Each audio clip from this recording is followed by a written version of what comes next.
मीरपुर नाम के शहर में तेजस अपनी पत्नी नीरू के साथ रहता था। पति पत्नी दोनों ही नौकरी करते थे। एक दिन तेजस गांव अपनी माँ के पास फोन करता है। हेलो, प्रणाम माँ।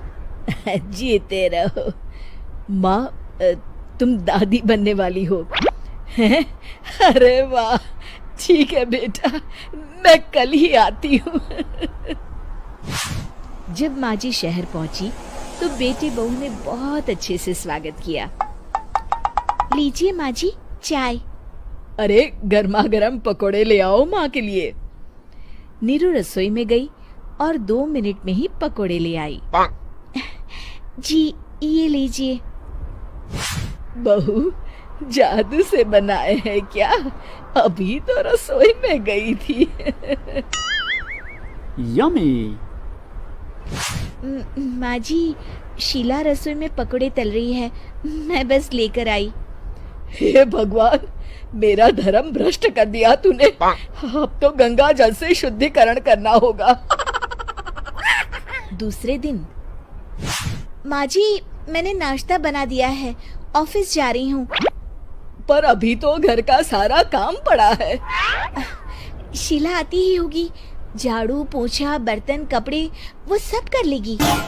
हमारे जमाने में घर का सारा काम हम ही करते थे। जी माँ जी, आप बहुत होशियार हैं, मैं घर ऑफिस दोनों नहीं संभाल पाती। तो जरूरत क्या है घर से बाहर जाकर चाकरी करने की? वैसे भी घर का काम खुद करने से घर में बरकत आती है, समझी? पर माँ जी। पर वर कुछ नहीं, इस महीने की पगार मिले फिर ऑफिस बंद है। हाँ।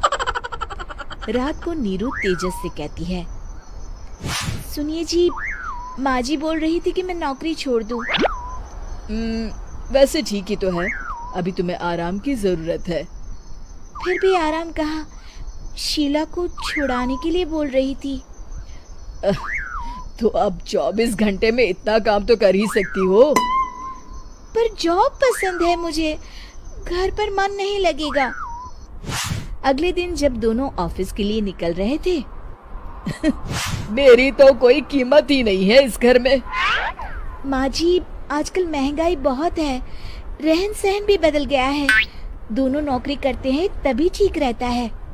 अच्छा, तू कहना क्या चाहती है? मेरा बेटा तुझे बिठा के खिला नहीं सकता?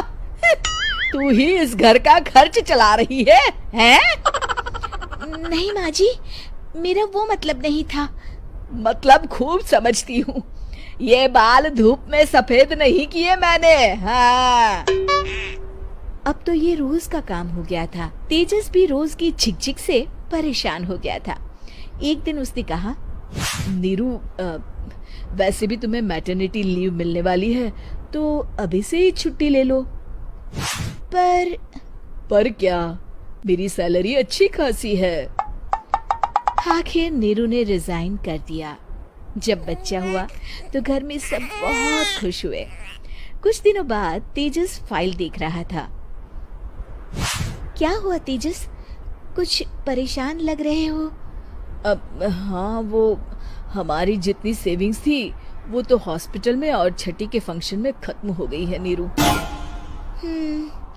और अभी वैसे मंदी चल रही है तो मैं बोल रही थी कल मुन्ना को हेपेटाइटिस का टीका लगवाना है। नीरू, क्या पोस्टपोन नहीं कर सकते? नहीं जी, बिल्कुल नहीं। अब तेजस को समझ में आ रहा था कि उससे गलती हुई है। पैसों की कमी का असर घर के माहौल पर भी पड़ रहा था। अगले दिन, बेटा मेरा चश्मा और ये दवाइयाँ ले आना, पर्चा देते हुए माँ जी ने कहा। जी। तेजस, मुन्ना के लिए दूध का डिब्बा और डायपर भी ले आना, और ये किराने के सामान की लिस्ट है, इसे भी लाना है। तेजस गुस्से में लिस्ट मरोड़कर फेंकता है और चिल्लाता है, पैसे क्या पेड़ पर उगते हैं? ये ले आना, वो ले आना। अरे पर ये जरूरत का सामान ही है। वो गुस्से में बिना कुछ कहे ऑफिस चला गया। अरे लंच तो ले जाइए। सब्सक्राइब करो ऐसे ही वीडियो देखने के लिए।